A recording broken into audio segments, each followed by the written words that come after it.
بسم اللہ الرحمن الرحیم۔ السلام علیکم، ویلکم ٹو رانا مینٹور۔ میرا نام ہے آصف علی۔ اللہم صلی علی محمد وعلی آل محمد وبارک وسلم وصلو علیہ۔ لاکھوں کروڑوں درود و سلام حضور نبی کریم صلی اللہ علیہ وسلم پر اور حضور نبی کریم صلی اللہ علیہ وسلم کی اہل بیت پہ۔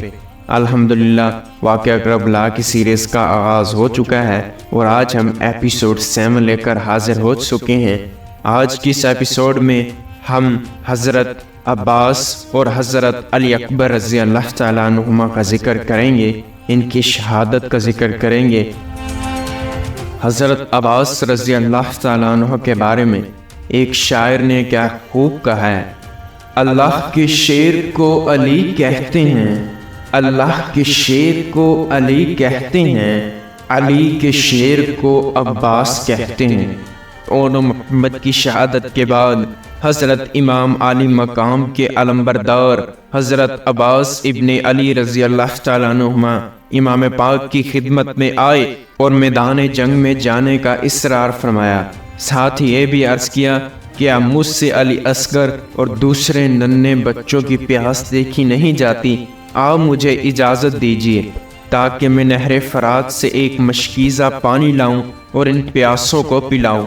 حضرت امام پاک آنکھیں اشکبار ہو گئی، فرمایا بھائی تم تو میرے علمبردار ہو۔ عرض کیا میری جان آپ پر قربان، اب مجھ سے ننھے بچوں کی پیاس اور ان کا تڑپنا دیکھا نہیں جاتا، اس لیے آپ اجازت دیجئے تاکہ نہر فرات سے پانی لا کر ان کی پیاس بجھا سکوں۔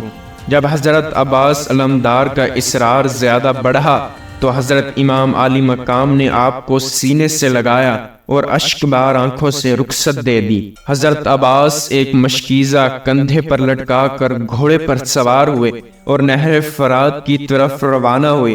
یزیدی فوج نے جب حضرت عباس علمبردار کو نہر فرات کی طرف آتا دیکھا تو 2000 یزیدی لشکروں نے آپ کا راستہ روکنے کی کوشش کی۔ حضرت عباس نے یزیدی فوج سے خطاب کرتے ہوئے فرمایا کہ اے کوفیو، اللہ تعالیٰ سے ڈرو اور رسول صلی اللہ علیہ وسلم سے شرماؤ۔ افسوس، صد افسوس کہ تم لوگوں نے بے شمار خطوط اور قاصد بھیج کر نواسائے رسول حضرت امام عالی مقام کو بلایا، اور جب وہ آ گئے تو ان کے ساتھ تم نے بے وفائی کی اور دشمنوں سے مل کر ان کے تمام رفقا اور عزیز و وقارب کو شہید کر دیا، اور رسول زادیوں اور ننھے بچوں کو ایک ایک بوند پانی کے لیے ترسایا۔ سوچو اور غور کرو، میدان حشر میں ان کے نانا جان حضور سرور کائنات صلی اللہ علیہ وسلم کو کیا منہ دکھاؤ گے؟ کوفیوں نے جواب دیا اگر تمام روئے زمین پانی ہو جائے تو بھی ہم لوگ تمہیں پانی کا ایک قطرہ نہ لینے دیں گے۔ ظالموں کا یہ جواب سن کر آپ کو جلال آ گیا اور آپ نے ایک شاعرانہ انداز میں نعرہ لگایا اور فرمایا حسین سر کٹا سکتے ہیں لیکن فاسق و فاجر کے سامنے سر کو جھکا نہیں سکتے۔ فرات کے محافظوں نے کلمات سنے تو حضرت عباس پر ٹوٹ پڑے اور تلواروں، نیزوں اور تیروں کی بارش کر دی۔ حضرت عباس نے بھی ڈٹ کر ان کا مقابلہ فرمایا اور نہر فرات کے قریب پہنچ گئے اور گھوڑے کو فرات میں داخل کر دیا۔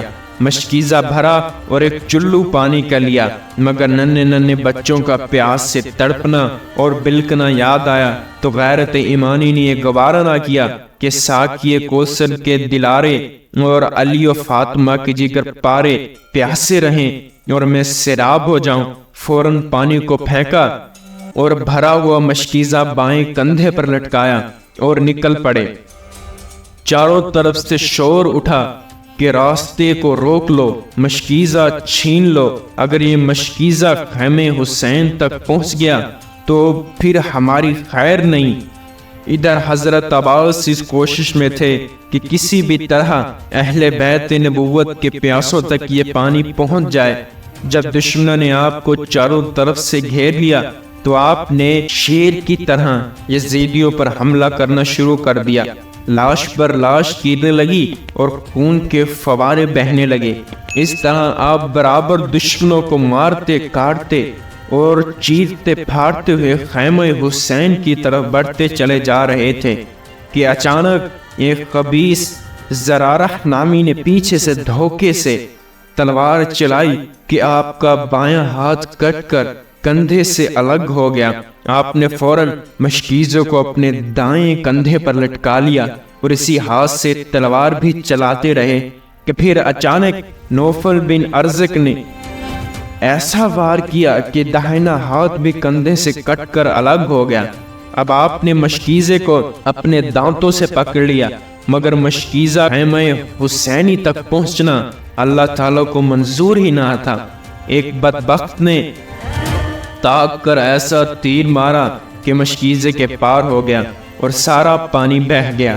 پھر ظالموں نے آپ کو چاروں طرف سے گھیر کر زخموں سے چور چور کر دیا، یہاں تک کہ آپ گھوڑے کی زین سے زمین پر آ گئے اور فرمایا، اے بھائی میری خبر گیری فرمائیے۔ امام علی مقام دوڑ کر تشریف لائے، دیکھا کہ عباس علمبردار خون میں نہائے ہوئے ہیں اور ان قریب جام شہادت نوش فرمانے والے ہیں۔ شدت غم سے امام کی زبان پر یہ کلمات جاری ہوئے، اب میری کمر ٹوٹ گئی۔ پھر حضرت عباس کی لاش کو آپ اٹھا کر خیمے کی طرف لا رہے تھے کہ ان کی روح قفس انصری سے پرواز کر گئی۔ انا للہ و انا راجعون۔ اب ہم حضرت علی اکبر رضی اللہ تعالیٰ عنہ کا ذکر کریں گے، جسے بازار میں چلتا دیکھ کر زمانہ محمد کہے، اسے علی اکبر کہتے ہیں۔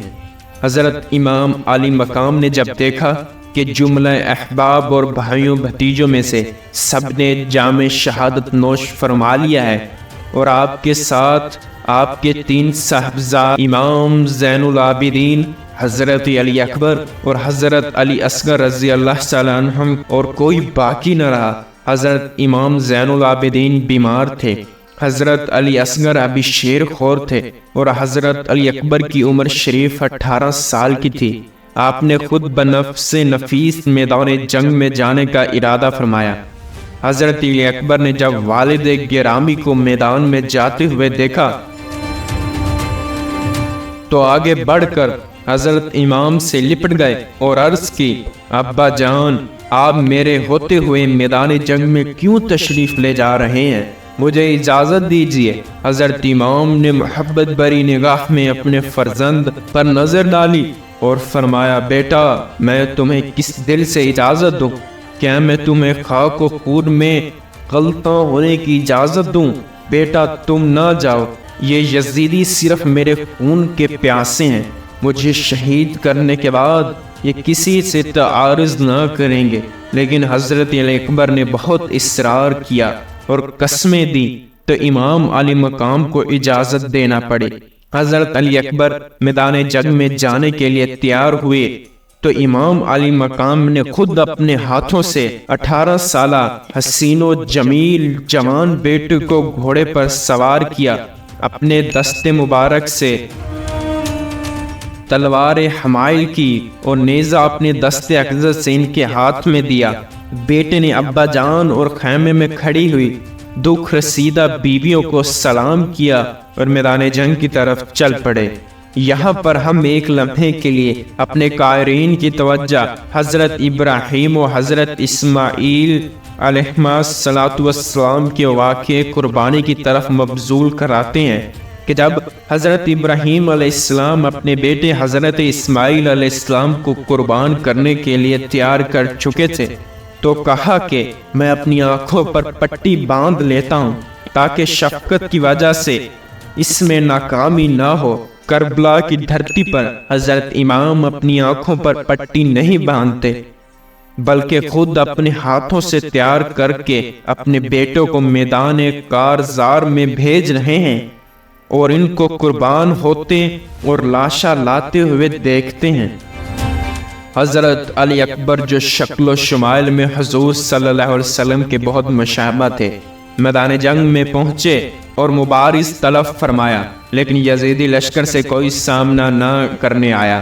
تو آپ نے خود ہی لشکر آرا میں گھس کر حملہ کیا اور اشقیاء کو درہم برہم کر دیا اور کافی دیر تک لڑتے رہے۔ جب پیاس سے بے قرار ہو گئے تو پلٹ کر ابا جان کی خدمت میں آئے اور عرض کیا، ابا جان، پیاس کا بہت زیادہ غلبہ ہے۔ حضرت امام نے ان کے چہرے کے گرد و غبار کو صاف کیا اور اپنی زبان ان کے منہ میں ڈال دی، جس کے چوسنے سے انہیں تسکین ہوئی، اور پھر میدان میں آئے اور مبارز طلب فرمایا۔ عمر بن سعد کے بار بعد غیرت دلانے اور موصل کی گورنری کے لالچ میں طارق نامی ایک پہلوان آپ کے مقابلے میں نکلا، لیکن حضرت علی اکبر نے ایسا وار کیا کہ وہ گھوڑے سے گرا اور ڈھیر ہو گیا۔ طارق کے بیٹے عمر بن طارق نے جب اپنے باپ کا یہ حال دیکھا تو غصے میں آگ بگولا ہو گیا اور دوڑ کر حضرت علی اکبر پر حملہ کر دیا۔ شہزادے نے ایک ہی وار میں اس کا بھی تمام کر دیا۔ اس کے بعد طارق کا دوسرا بیٹا طلحہ بن طارق آیا، اسے بھی موت کے گھاٹ اتار دیا۔ شہزادے کی ہیبت سے پورا یزیدی لشکر تھر تھرا رہا تھا۔ اب یزیدیوں میں سے کسی کی ہمت نہ ہوئی کہ آپ کے مقابلے میں آئے۔ آخر ابن سعد نے محکم بن طفیل کو 1000 سواروں کے ساتھ یکبارگی حملہ کرنے کے لیے بھیجا۔ ان ناکباروں نے چاروں طرف سے آپ کو نرغے میں لے لیا اور اس چمنستان فاطمہ کے پھول کو زخموں سے چور کر دیا۔ بالآخر آپ پشت زین سے روئے زمین پر آ گئے اور پکارا، اے ابا جان، میری خبر گیری فرمائیے۔ حضرت امام علی مقام گھوڑا بڑھا کر میدان میں پہنچے اور شہزادے کو اٹھا کر خیمے میں لائے، سر کو گود میں لیا اور ان کے چہرہ انور سے گرد آلود خون صاف کرنے لگے۔ اتنے میں حضرت علی اکبر رضی اللہ تعالیٰ عنہ نے آنکھیں کھولی، ابا جان کا آخری دیدار کیا اور بہشت بریں کو روانہ ہو گئے۔ انا للہ و انا الیہ راجعون۔ مجھے امید ہے کہ آپ کو ہماری یہ ویڈیو پسند آئی ہوگی۔ اگر آپ کو ہماری یہ ویڈیو پسند آئے تو اس کو لازمی سے لائک کر دیں، اور اگر آپ ہمارے چینل پر پہلی بار آئے ہیں تو چینل کو لازمی سے سبسکرائب کر لیں۔ انشاءاللہ جلد ملاقات ہوگی، تب تک کے لیے دیں ہمیں اجازت۔ اللہ حافظ۔